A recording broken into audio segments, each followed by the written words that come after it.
Thanks everybody for being here today. I'm so excited to be able to talk with my friends and colleagues about making queer comics. My name is Craig Hurd McKinney, and I am a writer.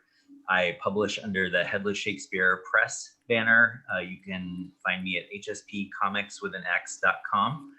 My pronouns are he, his, him. I'm going to be moderating the panel today. I'm going to give our guests 2-sentence bio with pronouns. Some of them already have their pronouns in the descriptor, so that's awesome. And we can go clockwise if that's okay. So, and I'm going to go clockwise based on what I'm seeing. So, Greg, you would be first up. Am I giving the 2-sentence or you have it? No, everybody is going to give their own 2-sentence okay. bio. Sorry, I thought maybe you said I have. No, it was wishful thinking. My name is Greg Lockhart. I identify as queer, gay, and my pronouns are he, him. I'm a independent writer and editor of comics, and that's 2 sentences or more. Awesome. Okay, G, you would be next. All right. Can you hear me? All right. Okay. I'm G. I use she, hers. I'm a queer cartoonist. And I'm doing a lot of comic projects about queer and trans identity. And horror is a big thing I'm into. So I think that is a part of a lot of the work I'm working on right now. Yeah. Okay, thanks. Tatiana, you are next. Hi, Tatiana Gill here, pronouns she, her. Identify as queer, bisexual cartoonist.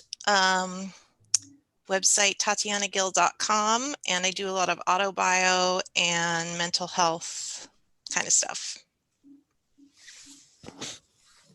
Okay, Cam, bring us home on the bios. Hi, my name's Cameron. I use he, him, or zim pronouns. I am transmasculine, and I'm a comic artist and illustrator, and I like to do a lot of autobio comics as well as just comics with characters and sci-fi and horror, fantasy, everything. So, hi. Yes, I often want to raid Cam's characters' closets. Yeah, fashion too. Fashion too. They're the best dressed characters in comics. Okay, thank you guys for introducing yourselves. I do want to jump into your work and talk about making queer comics, but one of the things that I thought it would be really important to start with was just a recognition of the fact that we are a few generations into queer comics, and just to give like some shout outs to our 4 parents, siblings, whatever we want to call them. So just creators like Mary Wings, Paige Braddock, Howard Cruz, Rupert Kennard, Alison Bechtel, et cetera, et cetera, et cetera. Just that we are standing on the shoulders of giants. And so as part of that, I wanted to just ask you all if you have a memory of like your first queer comic that you saw and that kind of introduced you to queer comics. And you all can feel free to jump in.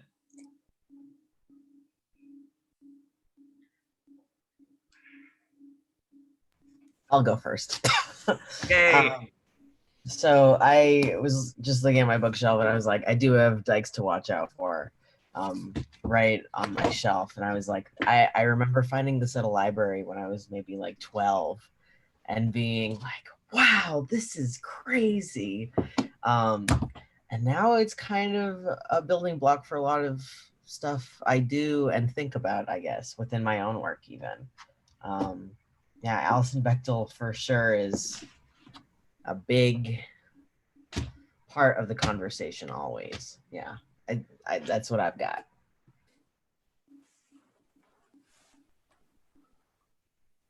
Tatiana here. I guess I don't need to introduce myself with my name right there. For me, I started really young because my mom drew some comics and met Roberta Gregory and became friends with her, who's like a early, did some really early queer comics in like the 70s. So when my mom became friends with her, she lent her, and then I got to read them, like gay comics, the 1980s series gay comics. And the one that I remember really blew my mind was called Strip AIDS. It was an anthology raising money for HIV, and there were a lot of gay comics in that. And yeah, through that, I kind of got introduced to a lot of different queer cartoonists all at once, and it was just amazing. Yeah, so I was spoiled because I was like age 10. Amazing. For me, the first gay queer like material I remember was Enigma from Vertigo, by Peter Milligan and Duncan Fegredo, but neither one of them identify as gay or queer or LGBT. And the first like LGBTQ created comics I encountered, I think, was Tim Fish's Calculative Boys, which he used to self-publish for decades. Yeah.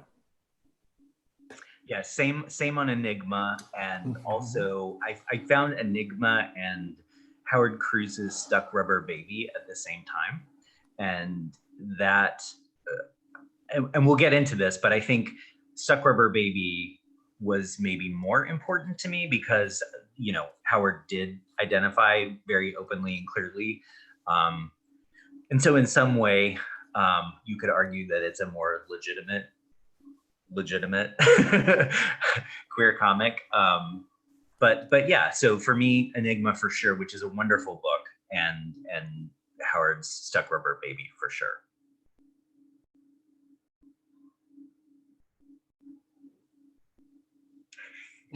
Oh. Okay, sorry. I think unfortunately, I didn't really get to be exposed to big name artists until college. But I think growing up in the age of the internet, I mostly saw a lot of artists online through DeviantArt and through stuff like Smack Jeeves and other like comic sites and forums where people just started to make comics of themselves and also comics of their experiences. So I think that really opened my eyes to like a lot of queer comics, and it was really cool to be able to see a lot of people out there. Well, I don't see myself, so I'm gonna make my own stuff type of things. I think that was certainly my experience. I always tell the story about how when I was growing up, all the gay characters were either serial killers or gay bashing victims, and literally, like in my little tiny Texan boy mind, I was like, this doesn't make any sense. I'm not a serial killer, and I'm not a victim. Like, what's happening? And so there is a way in which like the stories that we create are in large part a way to kind of change that for ourselves. And so with that in mind, I'm wondering, like, how important for you all is queerness to what you create, and how does queerness inform your creation?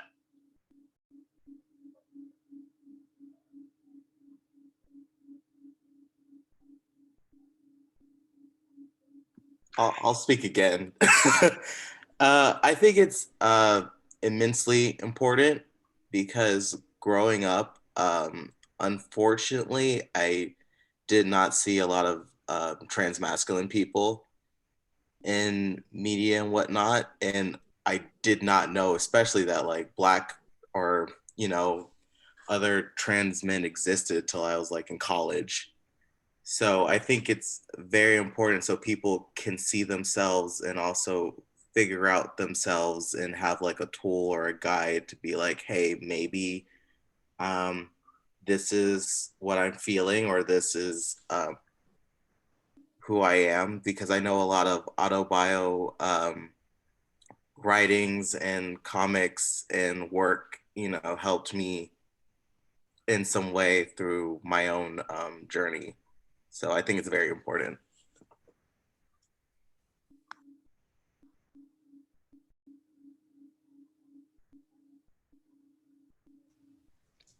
I'll go. I was thinking about that general question just pre knowing I was going to this panel, because a lot of my work, the characters, I mean, I don't know that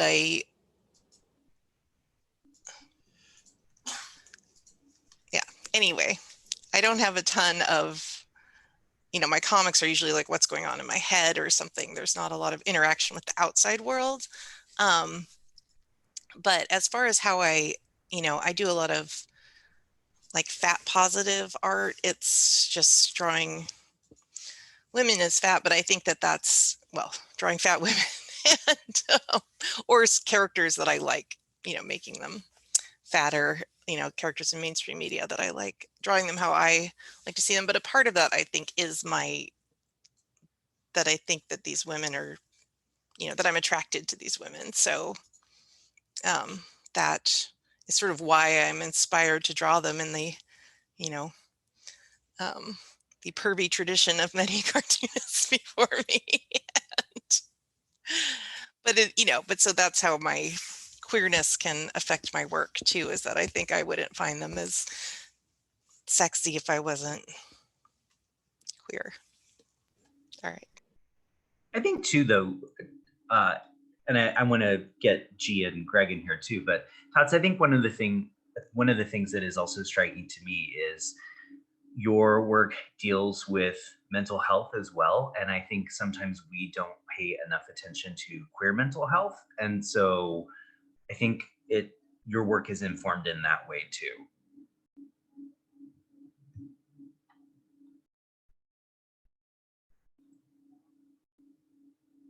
Greg or G? Yeah, I'll jump in here. All right. So, in what ways does queerness kind of influence my work? That I'd say it's always like a difficult. It's a battle trying to figure out the right words to talk about this, because I do think my queer experience colors all of my work in a very specific way. I think you can't really separate the two for me personally, because I don't know. All of my writing is very much wrapped up in the nuances of being gay, of being trans, of being a person of color, and even if like I'm writing like some sci-fi garbage, like it is gonna be very wrapped up in that still, even if and I don't know how like straight cis audiences will take that, if they'll see a lot of like subtext or whatever that's not even subtext. Like that's always I always wonder how a lot of my stuff comes off, but to me it's very obvious, like, yeah, this is a gay story, even if it's not about specifically like coming out or anything. Like it's important to me that I'm like, yeah, this is a gay thing. Yeah, I guess that's where a lot of my work comes from. Yeah, for me, I think it's parts of what everyone else was saying too, like that your queerness or your identity, it informs your aesthetic, and like Tatiana was saying, and informs like your thoughts and your worldviews and how you write or how you draw. And I think, that for me, it's a big, I know like it is a privilege to be telling these stories, and it's like a privilege to be like grounding them in my gayness or my queerness or just general empathy. So yeah, I think it's important, and for me, when like sitting down to create these new comics, that I make space for that. And that if this is like the last story I'm gonna write, that it includes that part of my world for sure.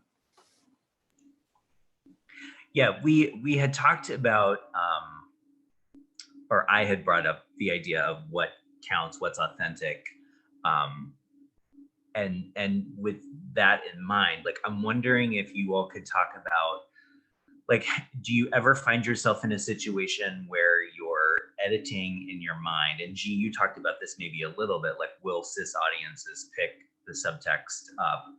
I'm wondering if you ever find yourself writing yourself or creating yourself into a space where you are pulling back from being too text, like you do go into subtext to maybe make it more palatable. Like, how do we maintain an authentic voice if we are kind of pulling back? And maybe you don't experience that pulling back, but I do think those issues of audience do often weigh in our minds. We're human, and so that's kind of part of what happens when you're creating. So yeah, that question of, is the work queer enough? Is it too queer? How do you manage that? And how do you maintain authenticity when you're balancing those questions? I'm gonna jump in right away on that one. This is something I think a lot about in terms of almost censoring myself on a lot of work, because a few projects I've been working on have involved a lot of like young gay and trans lives and the intersection of often drugs and sex, and how hard that can be to talk about to a broad audience, especially in the realm of graphic novels, where adult graphic novels are slowly on the rise, but like children's and YA are such a big thing. And finding a place within all of that to talk about very delicate conversations. I have to pull back a lot on what I want to say and how to portray everything, because I don't know, and that's always a tricky situation, talking to editors and stuff, of like, is this too much? Is this too much without any real purpose? Or like, is it okay to just be very upfront about everything? And that's always very difficult. I don't even know where I'm at with that. Yeah. I'll echo that. I find myself pulling back whenever it comes to like representing the intimate relationships between characters. I always feel like, oh God, here we go. This is going to be the thing that triggers the straight audience into coming after me and saying, I'm just trying to promote X, Y, and Z. And I've gotten better about that. The more that I've created now, I care a lot less. When I first started, though, I was super cognizant about, don't show that graphically. Don't, find a way to suggest without showing. And yeah, I think I'm doing better with that. I think I'm doing better with that. But I think those questions still come up when I'm writing.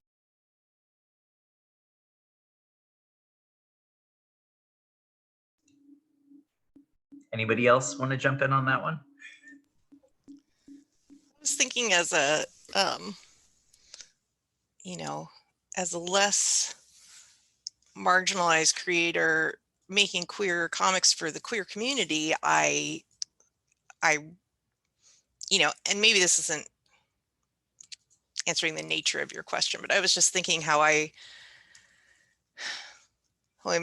try to be really careful about how I portray more marginalized people, and then also like not, just like, portraying like drag queens or something, like, then I don't want to like, it's a difficult line in comics between, I think, the things that signal to us, oh, that's a drag queen visually, versus like, a cis lady, or cis woman. And but then I don't want to like make it a stereotype, or like especially an untrue stereotype. So that's, or not that, anyway, I'm running over my tongue. Not that stereotypes are true, but you know what I mean. Especially a stereotype with no basis. Yeah, sorry, go ahead. Okay, no, I'm done. I was just going to say, it's very easy to fall into that, right? Because there's a shorthand in comics that we very often are either visually or in the script trying to get to things faster, or we have that privilege with the art to shorthand things. I'm wondering, Greg, can you talk at all about, like, from an editorial perspective, like, are those conversations that you ever had to have with creators working on books that you were editing? Like, did you ever have to have a conversation around, like, what's too much or how to pull back a little bit? No, I don't think I ever had those conversations with other creators, because I mean, part of my career was at Vertigo, and the queer books that got through were always, I think, by creators that kind of knew what the publisher limits were in advance. So, you know, because it's still very corporate. So there were probably maybe limits for what was getting approved or what was actually getting created, unfortunately. But no, I'm like, you know, like I was lucky to do a lot of very queer, like, short stories in some of our anthologies, and content was never an issue. Yeah, I mean, knock on wood, I've been very lucky to work with clients, like, since then too, that are really open to expanding the stories they're telling. And that's, I think, it's very nice to be in that position, because we've come up, I mean, there's still obviously tons of work to do, but yeah, knock on wood, I've never had to censor or edit anything. Oh God, I probably would have been in a different, I would not be sitting on this panel if I had to censor someone. Yeah. I think, you know, Tatiana brought this up, just the idea of representation and maybe a little bit more so digging into intersectionality. So the way that multiple identities kind of intersect. G and Cam, you're in unique positions to kind of talk with us about that. I'm wondering if you could, if this is something you feel comfortable talking about, like, how do you navigate which parts of the intersectional identity serial? Cam, in particular, I know you had some pushback on some of the Indigenous People Day art that you had put on Twitter. Or which parts of your creative identity do you let take control in particular moments when people might not get that nuance of the way that the comic art is kind of shorthand?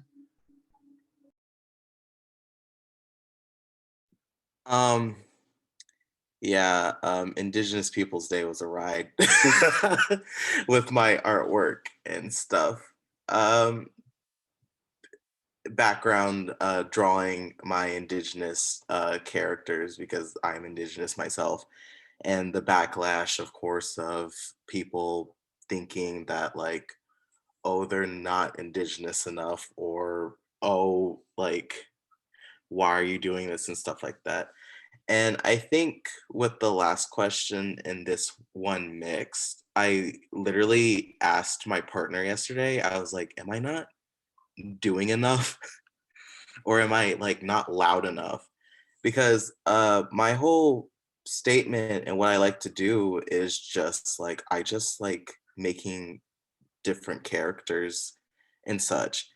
And I was, for example of my Indigenous Peoples Day drawing, the characters I put in there, I was so tired of, like, all the comics that I, like, read with Indigenous superheroes being terribly stereotypical. And, you know, I was just like, you know, I just want I just want a cool Indigenous character, like, who's kind of like me, who likes to, like, listen to punk music sometimes. I'm like, that happens. We exist. We exist. So just stuff like that. And I'm like, am I doing too less? My partner's like, no, not really, because you're taking characters that often get, like, stereotyped, or we have to go too much. And often I see stories where, like, oh, it's sad, it has to be sad. Example with, like, a lot of Black characters, like, oh, it has to be, like, rough and, like, all this stuff. And then I see a lot of people being like, well, why can't I see, like, a Black person and a fantasy story, or just, you know, things like that. Just really want to put in a bunch of characters, but although the background is important, just why can't we have a story just like how a lot of like cis hetero people have their stories, where they're allowed to like be themselves without going deep into their background and stuff, and able to do all this cool stuff, and then without the woe is me kind of stuff. So yeah, I hope that makes sense, and instead of me rambling. It's not a ramble at all. It made sense. G, do you have any thoughts or responses for Cam? Yeah, I saw some of that going down, and it was just like, oh my god, just just awful, and that kind of stuff happens every once in a, all the time, not even every once in a while. So it was just like, Christ. Being a cartoonist of color is a lot, and there's a lot of eyes on you. That and people just are looking for any slip up, or and not even a slip up. They just think everything, it's weird. Like I'm working on a short like mini comic that was edited by Ashanti Fortson, and they have been going over it with me for a long time, all the writing, and that was really interesting because the Latino household was important in that, and I'm excited to share that eventually, because for a long time I've had a really hard time sharing like a lot of race stuff within comics, because there is like this strange expectation to kind of leave that out within like queer circles, that I try to fight against, because that happens when you're surrounded by, I don't know, white gay people a lot.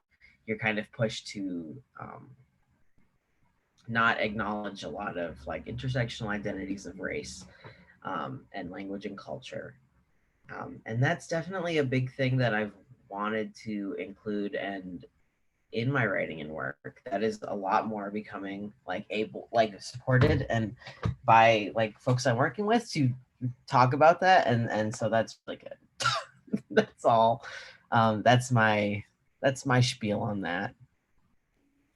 Yeah, and I think this is one of the reasons why it was really important for me to make sure that we had a very diverse panel, because it's very easy for especially white gay men to take up a bunch of space.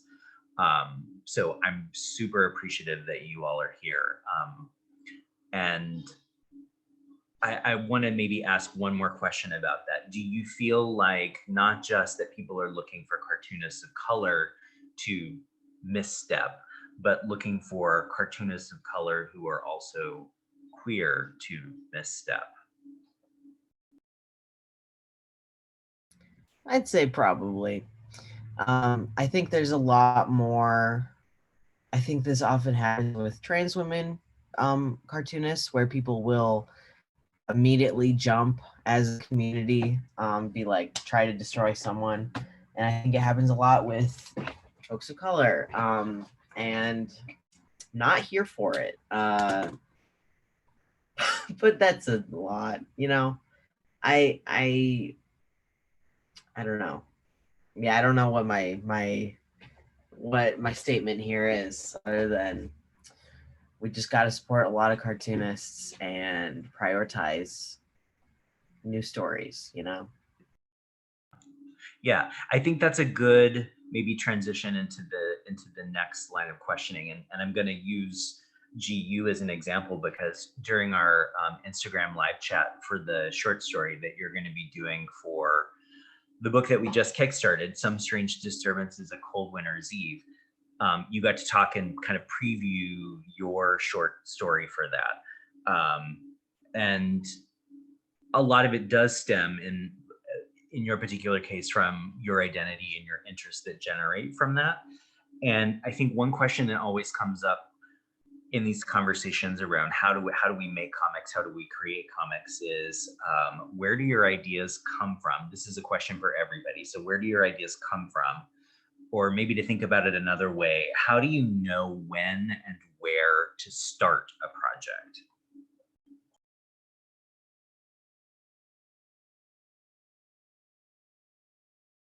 I'll just jump on that first. A lot of stuff I comes from autobiographical tiny sketches for me. Like I'll start with, what are my experiences? Have I had some crazy, weird, funny conversation that I'm gonna include in a book?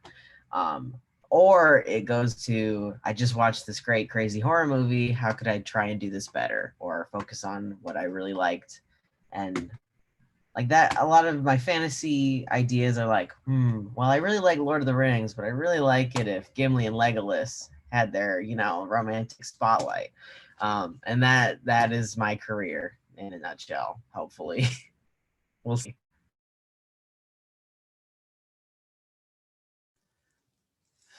I'll go. I think, doing autobio comics, it's mostly like when I learn something new or what I think is important, that I want to share that as like,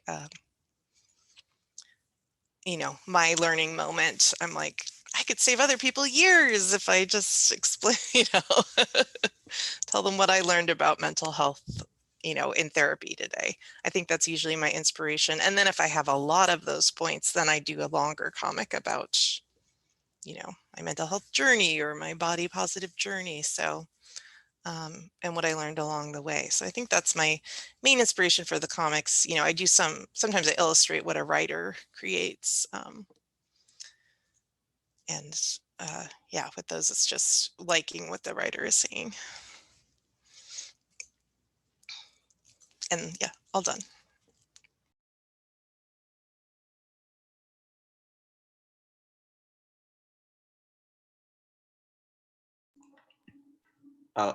I'll go. um, oh,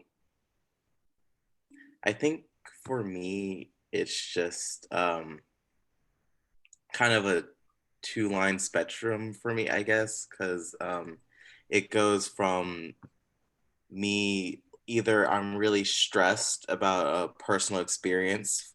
For example, earlier this year, I made a comic about getting top surgery and all the stress and ideas that went into that. So basically, my own mindset, and I made another autobio comic about like being trans masculine, but also enjoying and wanting to express my feminine side, and how other people like might perceive that, or the stress with that.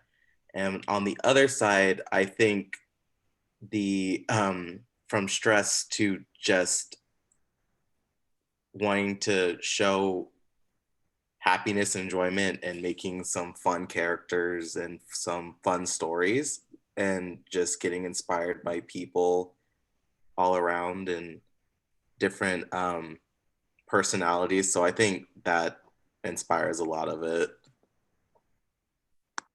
I think that the comic that you just mentioned, the top surgery comic, as I said to you then, that comic is hugely important. It's hugely important in general, but especially for, like, I was an advisor to the LGBTQ student group before I left teaching, and there's just such a lack of information in small communities around those types of issues. Same with Tatiana's mental health comics. Like, those comics are hugely important. So we need to sort of recognize in this conversation that when we're talking about making comics, narrative means multiple things.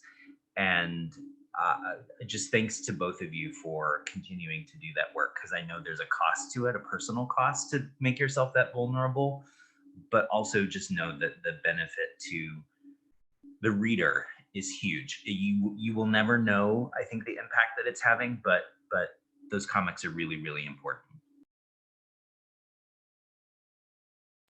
Craig, do you want to talk about where your ideas come from and when you know where and when it's time to start? They usually come from, like G was saying, like watching a movie or reading a book and wishing it were gay. Or queer, you know, like that we like to, and that's like really cheap, like secret to where I began. Or like if it were gay, maybe making it more like positive or whatever, like making them the queer characters the star, and like give them give them the protagonist role, and knowing when to start or is just, yeah, just I guess how that's a tricky one, because that's like I guess the how we are moved to create, and that's where I was getting lost thinking of that when you asked the question, because it's like how do you, and like especially these days it's really hard to find that focus to create, and where, yeah, and your audience and stuff like that. But yeah, just queering my favorite stories is usually the starting point. Sure. Yeah, I definitely, it's interesting because for me, this is the one thing that I can do right now. I actually still have the focus and the attention to be writing. It's difficult for me right now to read more than a short story or a magazine article. Even watching like a 2-hour film is sometimes a stretch for me. But when I'm writing, I feel like everything else just sort of goes out of my brain. And the last 4 years have been very tough. This year in particular has been really tough. So to be able to have that stuff just sort of disappear for a bit, in that way, like the writing is very cathartic and therapeutic for me. And so it's not about when to start for me. It's just like having the pieces of the idea kind of come together in the puzzle frame. I do a lot of like thought process work. I have copious notebooks of like story ideas and weird news stories, and sometimes even just pictures will influence the way that a story goes. In particular, like with the next issue of Some Strange Disturbances that'll be out in, fingers crossed, November. I introduced a character based on a Victorian picture that I saw, and it fit together with the other pieces of the story that weren't quite coming together. And so in that way, like inspiration is really anywhere. I tell this story a lot too, and I will tell it, and then I want to get us onto the next question. But the story, I often find myself writing the story and then I get to the end. So in the first issue, there's a fire at a hospital, and I realized that one of the characters, like secondary character, had been left in the building by my main characters, and I was like, oh no, I've just created murderers. We've got to fix this. No one will identify with murderers. And so I had the artist quickly draw that character back in on the lawn of the hospital at the end when everyone was fleeing the hospital, so that the characters weren't murderers. In the second issue, I realized that there was this like holdover, like plot point that I didn't have a resolution for. And I was literally scrolling through Twitter about a year and a half ago, and it's an account that does like weird stories, Victorian stories, and they had a tweet that had an image that explained what the image was, and I was like, that's it. That's the explanation for that dangling plot point. So really, inspiration is everywhere. It's just when does it gel together up here? And so that's, I think, that's when I know that it's time to start, when it all kind of comes together. But there's also value too, I think, to drafting and having feedback on that draft. I have beta readers who I trust to be as strict and stringent and critical as possible, because I know that for those folks, it's not personal. They're not coming for me. They're trying to make me better. Tatiana is one of them. My husband, Jeremy, is another one. But yeah, it's really important for me to have that like very detailed feedback from them. So I'm curious, do you all have people that you let read things before they go out to do the readiness test?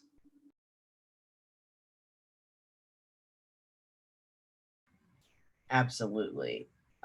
Yeah. I Ashanti, I send a lot of stuff to. Um, my friend who is in the living room right now reads through all of my stuff so much.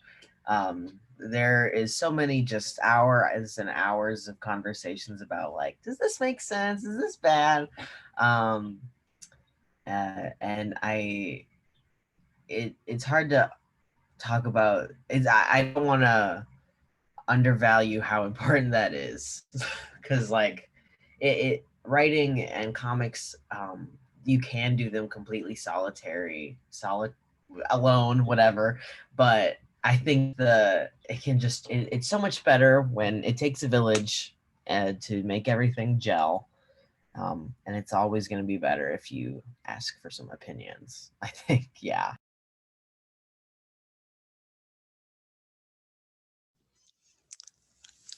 I'll go. I'm super sensitive to criticism, famously. um, so I don't actually do a lot of readers because I feel like if I get anything, I might give up. I might like rage quit my own comic because I'm like, it's horrible because somebody had some constructive criticism. But I do often run it past people. Yeah, my partner, I was, used to be a magazine editor, so he's great at looking at layout and sort of overarching narrative. But if anyone wanted me to like redraw a panel, I don't think I could handle that.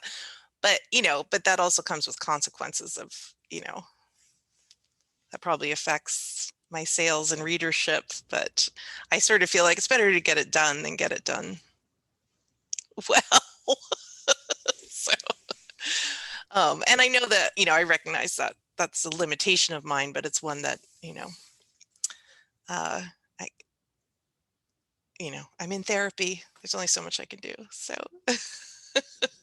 But in fairness, right? In fairness, sometimes you do have to get like, that's the difference between a creator and someone who doesn't create, is having a finished product. And we are our own worst critics, I think.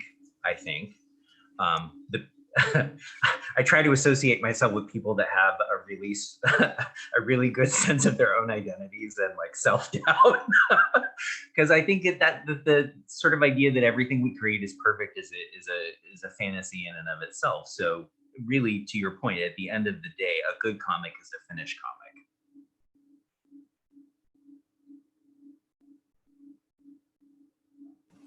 Yeah, I definitely have beta readers. I think like I am maybe the opposite on the mental health spectrum, where I don't find my beta read. I always find them to be too nice, which is obviously a very like transparent, you are too hard on yourself, Greg, maybe story for everyone. But yeah, like I think like Liebe Strauss, which is the graphic novel I did with Tim Fish last year, available in Comixology Originals. He was the beta reader and the artist, and that was like a really, and so it was like, so that was beautiful, and like it was a true co-creation and like a strange mix. And I think it put a lot of pressure on him and I, because we basically then just handed it to a supportive editor. So I think that's a really interesting. So now I'm purposely trying to diversify my beta readers to like outside of the current project, because yeah, it's great to get more opinions, and you maybe start to believe when people say nice things if more than one person is saying them. And yeah, you can just get different opinions, I think, like because everyone brings their own background to everything they read, so that a diversity of opinions and what you're writing is really helpful to spot stuff that you might not on your own. I think to that, it's been really important for me to add much more like diversity to my beta reader group. And so again, like for example, in Some Strange Disturbances, when I'm writing a character like Delilah Quinton, who is an African-American singer who's performing in London, that is not my lived experience, clearly. And so in order to make sure that I am not doing anything untoward, it's important to get those second opinions. Having said that, it's also important to recognize that when you're asking somebody who is not white to read something that is somewhat questionable, like for example, I just had a great conversation with Cam in the last couple of days over another thing that came up on Twitter, and I was like, oh crap, am I doing that? And so I started that whole conversation with, do you have emotional bandwidth right now to be able to even hear this question that I feel like is important to ask?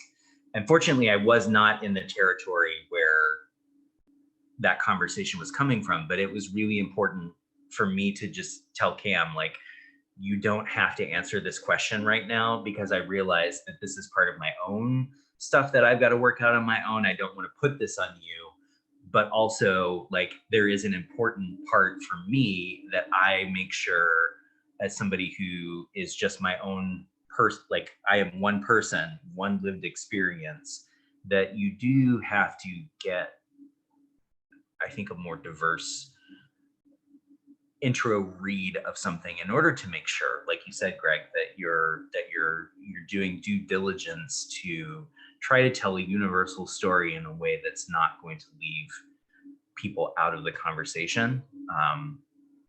And so again, Cam, thank you.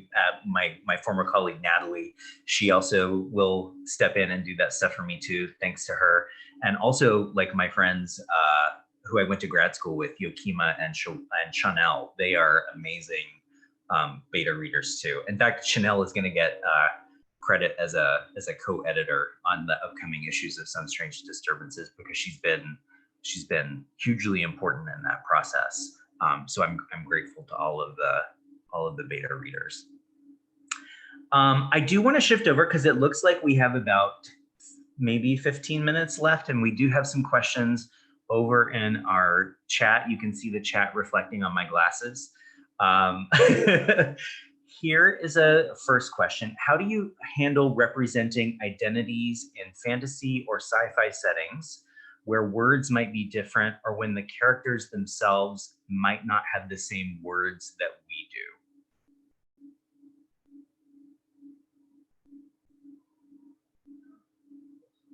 do? Okay, that is always a big, crazy question on like world building and fantasy. And often there is a lot of conversation about race within fantasy settings. And I think there's a lot of really great resources online by people that think about it and write about it.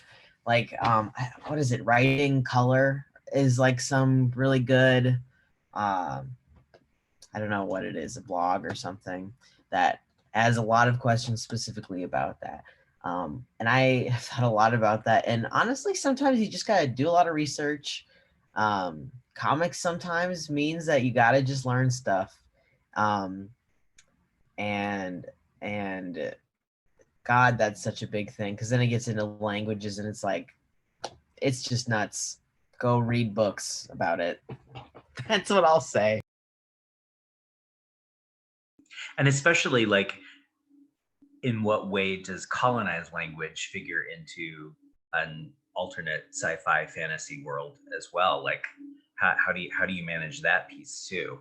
That's a rhetorical question. I don't expect anybody to answer that, but that's something else that I think I would think about if I were working in a fantasy or sci-fi realm.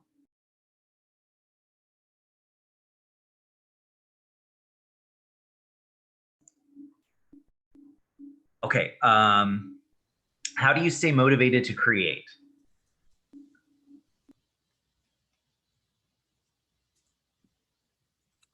Take care of yourself. Please, I'm a big advocate for self-care. Like, please take care of yourself and don't push yourself too hard. It's okay to take things one day at a time, or like 1 minute or hour at a time, to just like keep it going, and don't keep pushing yourself or punishing yourself with like, oh, well, when I finish inking, then I'm gonna eat or sleep. But also, take a minute to also just pause and look at all the inspirations you had for it, like your notes or like the Pinterest board you had and stuff like that. And then just to also keep looking at artists you like and creators you like to keep yourself motivated. So I think that's what I like to do. So I think those are some good things to do, I guess. I'm not saying just because I like it, you can do it, but some things to think about, I guess.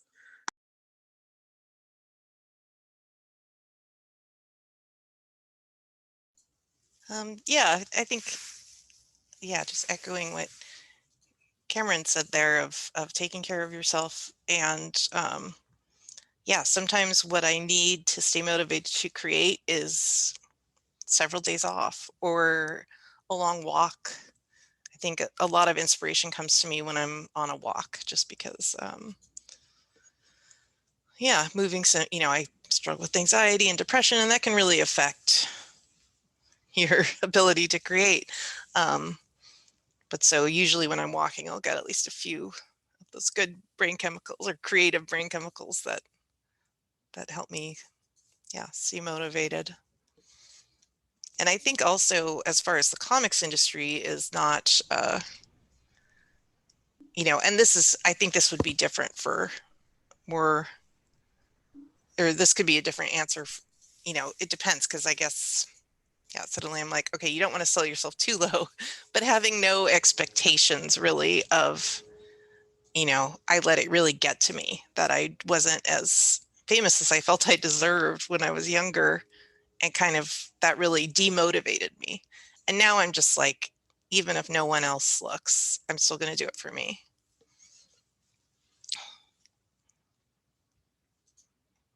And I'm done.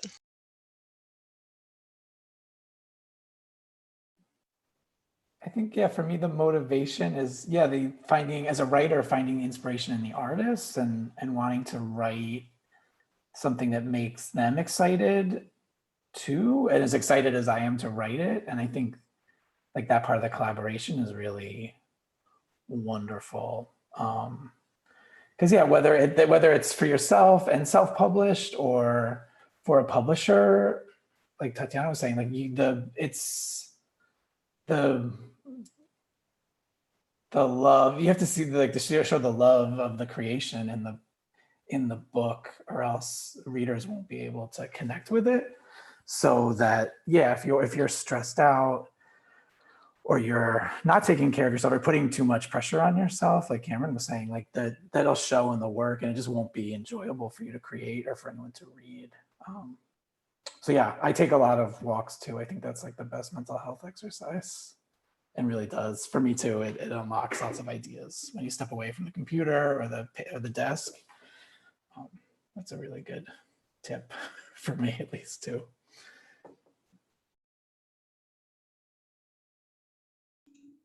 G, do you have anything that keeps you motivated? Yeah, I've got I work a lot of long hours on comics, and sometimes it will get to a point where my therapist said, like, your life sounds a little depressing. You kind of draw for like 12 hours at a time sometimes. And like, yeah, that can get, it doesn't feel bad to me, but reminding yourself to, one thing I do a lot is go on long walks. Everyone's going to say that, but going to parks that are very like crazy naturey, hiking, just completely removing yourself from work is good, because you need to have some balance. I do a lot of playlists for stories, because then it just is activating your brain to that story that you love in a different way, and kind of will get you back into it. That paired with walking can be super nice. Good sleep hygiene will change your whole life and make you a person again. And yeah, I just try to always, I will never let myself get to a point where comics are miserable, because then it's like, what is the point? Reminding yourself why you love these things will always make it good. And the like looking at your Pinterest board and looking at the artists that inspired you so much, that's like a huge part of it. Like, because it is a fascinating, like, I love this. So you gotta stay in that zone. Yeah, that's my 2 cents. I would echo that 100%, that last part. When I am able to talk with my peers, especially people that I really like the group we have gathered here, I feel like you really have to be able to celebrate the successes of your peers as well, not just about your own work, but you have to be really excited when their stuff is going off. And so like I feel like steel sharpens steel. So I want to be around super creative people that are moving forward. Obviously they have a little bit of self-doubt because that keeps the ego in check, right? But also just like being excited for your friends who are also creating things, that to me is super motivating. I have Greg has a short story coming out that we'll get him to talk about. Cam and G are going to have stories in Some Strange Disturbances, A Cold Winter's Eve. Another of the artists that's working on a story in that book just got announced as writing Wonder Woman for DC. So like you just have to have that excitement and thrill when things are going well for everybody else. I know Tatiana's working on a gigantic graphic novel right now with another writer. It's like a 300 pager, and she's about you're over halfway through now, right? I think. Yeah. So Yeah. just those kinds of things, like you have to not only love your own work, but you have to just have that excitement for other people, because I think that keeps me going for sure. Not in a competitive way, like I got to keep up, but just like, yes, I want to be a part of that conversation around creating. So that is hugely motivating for me too. We may have talked about some of this already, but do you all have any additional advice for young queer artists? I'm not sure if that's specific to creating comics or more of a general conversation, but maybe a sub question to that is, what kinds of tools do you use for creating your comics?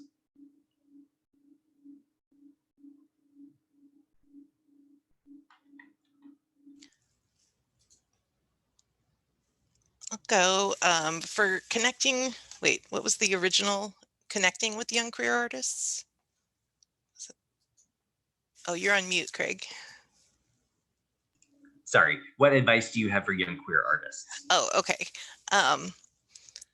Yeah, for me, I would say find other young and old queer artists.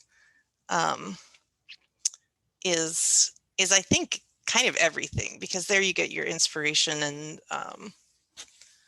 advice, relevant advice, and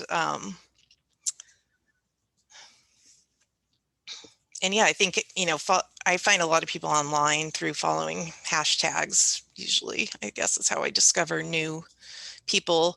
And I discovered, I did some teaching, so that was great for me to connect with younger people. And yeah, I think more often than not, they have advice for me, not the other way, or you know what I mean? Not that they're giving advice out unasked, but just in the sense of I learn a lot more from them, I think. Yeah.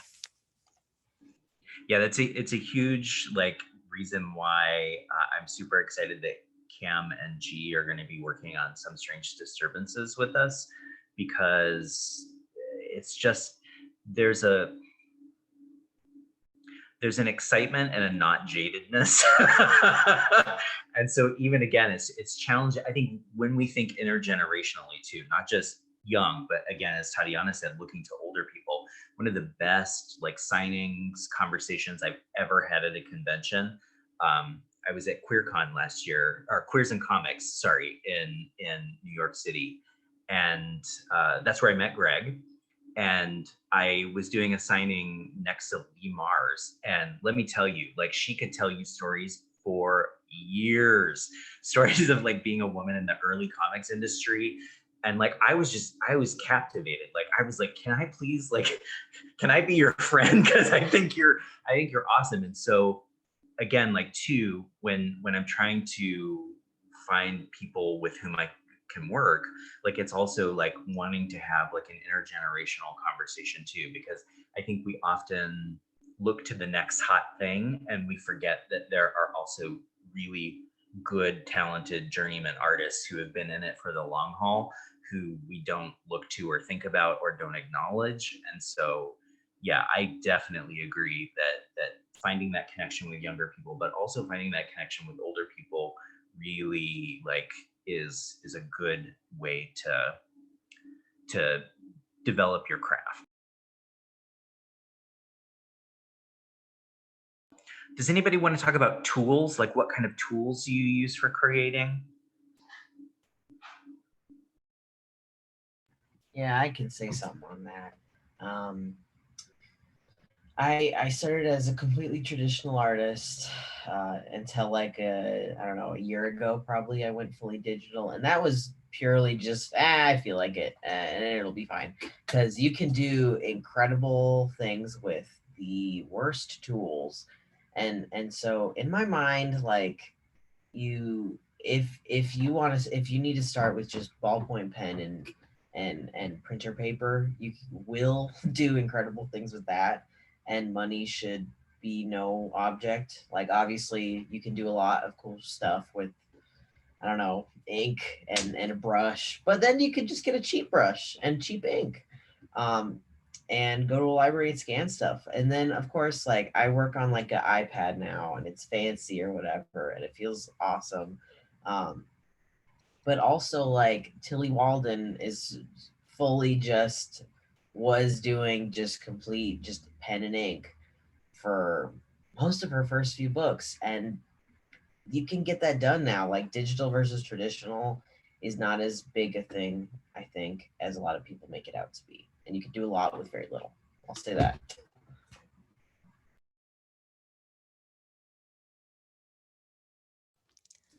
I use brush pen and Bristol board, but then I, scan it in and run it through digital. And, as I go on, I'm like doing half of it in brush pen, and then I'm like, oh, I'll fix it up. And so then I wind up spending way more time digitally than I did. So I probably should move to just digital, but I still love painting with a brush, basically painting my lines with a brush.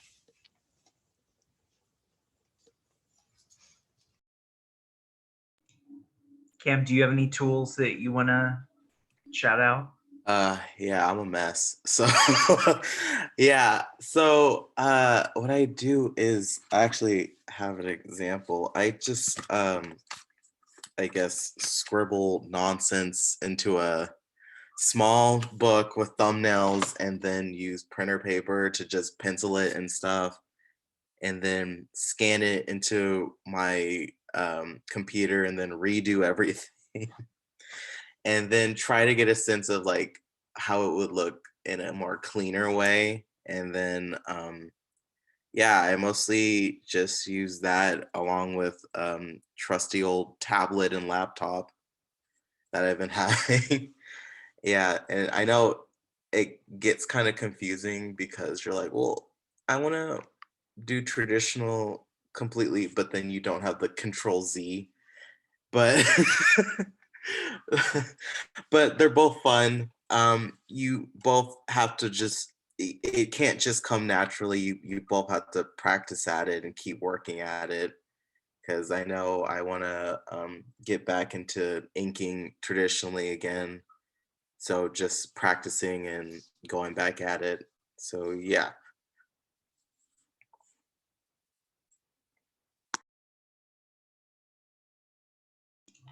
Sorry, I am paying attention. I'm just dropping the links into all of your websites into the chat, because I will get you all to talk wares and what you're working on right now in just a bit. I want to say, like, this is sort of segueing into health and tools. I actually did 24-hour comic day this year, and my hand hurt for 3 days after. Like, it was literally, I had the claw.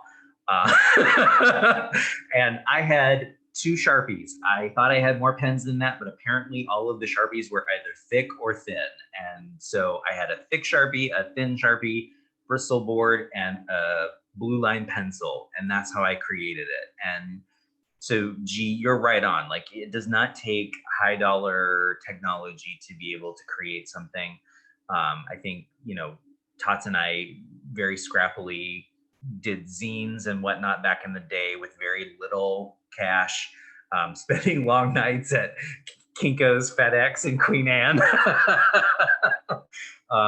But yeah, no, I think that's an important shout out, especially for new creators. Like, you do not have to have a ton of money. All you have to have is an idea and the desire to make it happen, and it will. And so thank you for reminding us of that. Let's see. I want to make sure I'm getting. G, they dropped the link into the blog that you were talking about earlier, Writing with Color. So everyone has access to that now. So thank you for that.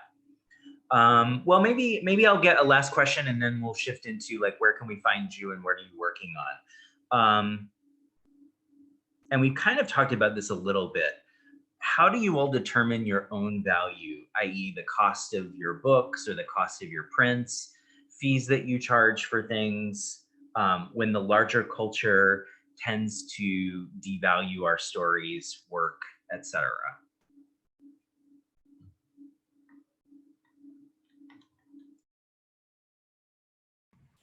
It's a great question. I have been known to lowball myself on pricing and everything, and then my peers get very angry because by doing that to myself, I'm undervaluing all of their stuff, and that's a very important thing to think about, like especially at cons. If you are pricing yourself super low, then everyone else has a harder time. So it's like, it's just talking with your peers a lot and being like, is this right? Is this right? And with zines and stuff, it's so hard. I usually just am like, what? I have this book right here. I think I wanted to sell this for like $2. Everyone's like, no, you should do 5 or 7 or 10. And I'm like, well, that seems crazy to me, but whatever. Sometimes you just gotta ask people for more money, you know, and it's okay. Yeah, I keep raising my prices, well, because, you know, the cost of living keeps going up, but I try to base it on like, you know, I'll sort of justify my own prices to myself by loosely figuring out what I would be making per hour. And usually it's shockingly low, but then I have to remember, like, as a freelancer, you know, I'm paying my own insurance, my own rent for office space, my own equipment, all that stuff, and all the time I spend marketing or whatever, you know, going to cons, stuff like that. That's work that I'm not getting paid for. So I try to, you know, think about that and not just pay myself like minimum wage, which, you know, it gets tricky because I love it so much. Sometimes I'm like, oh, I'll do it for free, you know, or it's not right to charge a nonprofit that I love money. Like, so yeah, all that factors in. But a good anecdote of this is I did this convention with Craig this, like, I guess a year ago now. And I was charging $10 for a print and he was like, no, 35. He just smacked 35 on there and someone came in and bought it. And I was like, what? Like, I actually notoriously told you, you are going to walk around Artist Alley and I want you to write down every price of a poster you see and you're going to come back and average it and mark it up to that. you can see why I just stormed out of the convention after that. Tatiana and I have known each other for 20 years. We met when I very first moved up here and started working at Fantagraphics, and she introduced me to my husband. So we often have these very like, you do that. Oh, we do. He bosses me around and I don't listen. but I'm usually right. Cam or Greg, how do you all handle pricing and sort of finding your value? Oh, I mostly say that I just remind myself that you're worth it. You're worth it. It's interesting because I remember I posted commissions and I was like, oh, this is like too low, and I was charging like $10 for like a really good like sketch, and then people were like, this is too low, and then I'm like, well, this doubting thing of like, well, I'm not good enough or blah blah blah, but you're worth it. You put a lot of time into it and you deserve to be paid fairly for it. So don't let anyone try to bully you into like lowering your prices, because hey, you have to eat too and stuff like that. Definitely. So yeah. Also, I think there's a lot of good resources that people put out on how to price your work online and whatnot.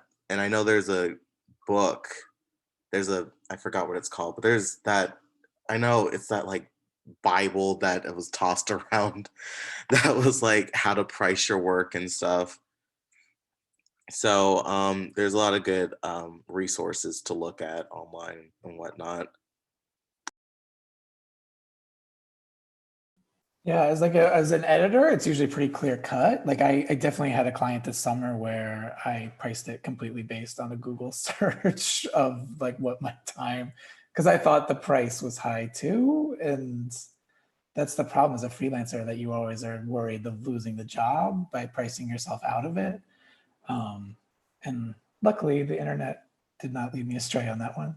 But yeah, as like a writer, it's hard because you're usually pitching and doing so much of the process for free.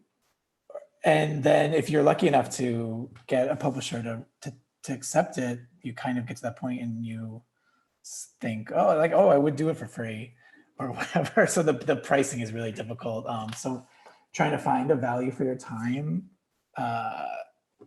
is important, like Tatiana was saying. And yeah. I had an incident with a friend who did a commission for me and drew it. And I was like, what? Well, this would be different than like your one figure price. And she priced it too low. And then that's like the heartbreaking reaction too, where I'm the customer telling the artist, oh, you're too cheap.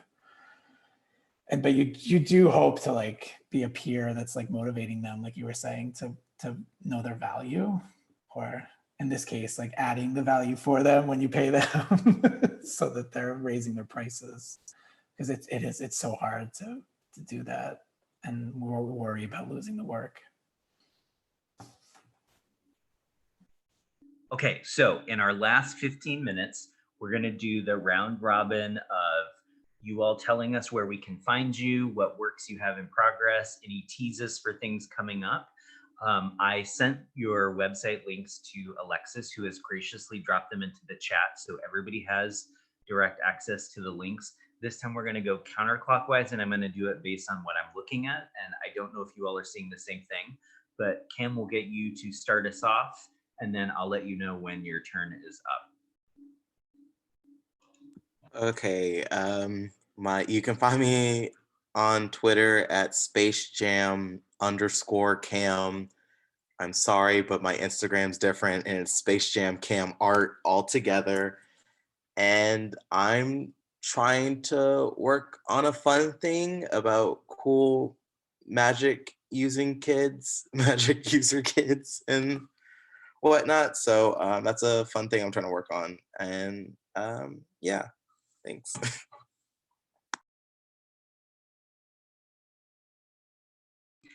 Just so you know, we put in the Carbon Made web address. Is that cool, or is there a different one? Cam, you're muted. That's cool. That's my portfolio. Sorry. Okay. Yeah, that's cool. Okay, G. Okay. You can find me on Twitter at G Romero Johnson and on Instagram. It's all the same everywhere. Just G Romero Johnson. I post a lot of illustration stuff and little sneak peeks of a book I'm working on called "Take Your Pants Off and Tell Me How You Feel."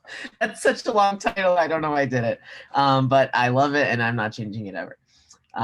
Yeah, and that'll be a fun book someday. That's all. We have gromerojohnson.com. Is there anywhere else we should be directing them, or is that good? Can I also put my Twitter in there? Can I just Yeah. drop it? All right, I'll do that. Yeah, if you just drop it into everybody in the chat, that's awesome.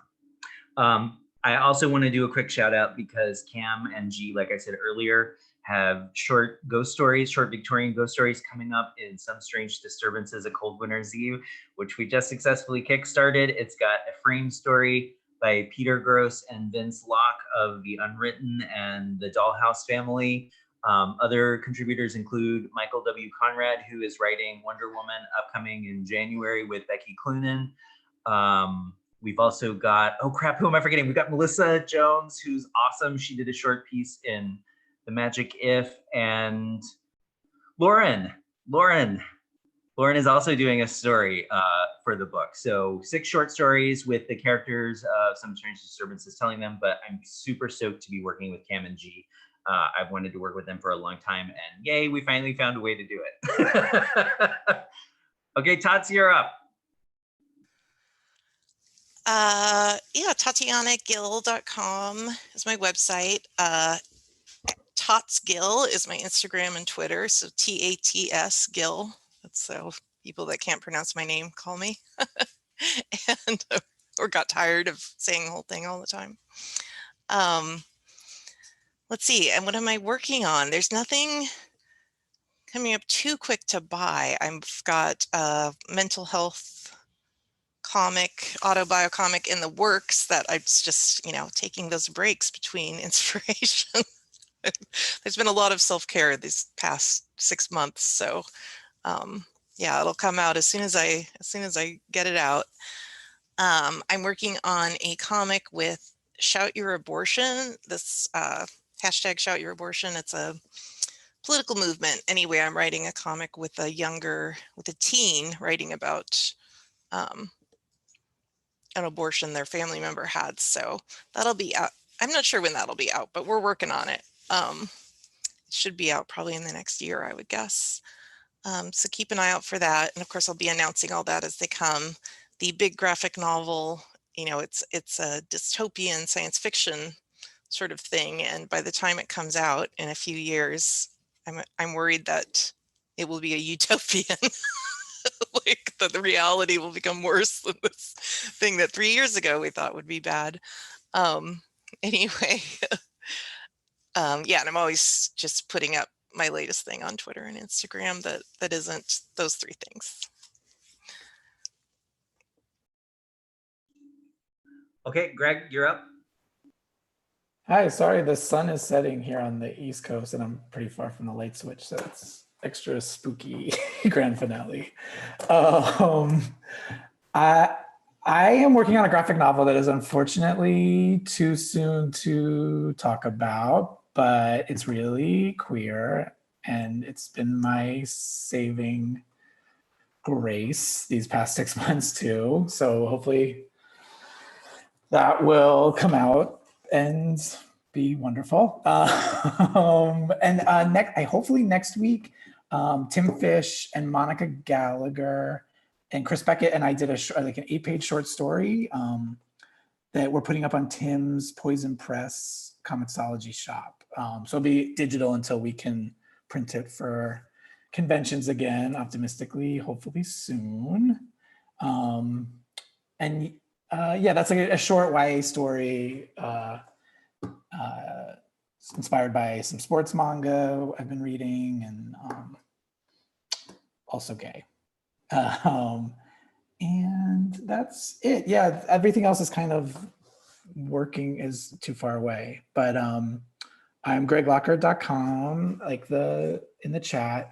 On Instagram, I'm Pink Pop Prescription or Pink Pop RX, which was an old AOL name that I thought was cute to use when Instagram was young and not owned by Facebook. And then Greg Lockhart was taken by the time I realized that was a bad self-promotion technique. And but I am at Greg Lockhart on Twitter also.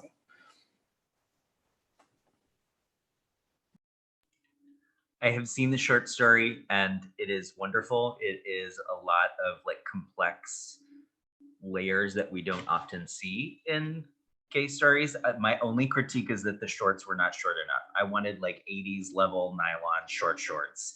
So shame on Tim, shame on you. So my name is Craig Hurd McKinney. Like I said, I'm a writer. Some Strange Disturbances, A Cold Winter's Eve. We just successfully kickstarted. That'll be out next year. Upcoming next month is Some Strange Disturbances 2, The Lunchroom Under the Arch, with art by Gervasio and Carlos Ion. You can find me at hspcomics.com. I'm going to drop that in the chat because I didn't put that in there. I'm Headshake on Instagram, and I am Headless Press on Twitter.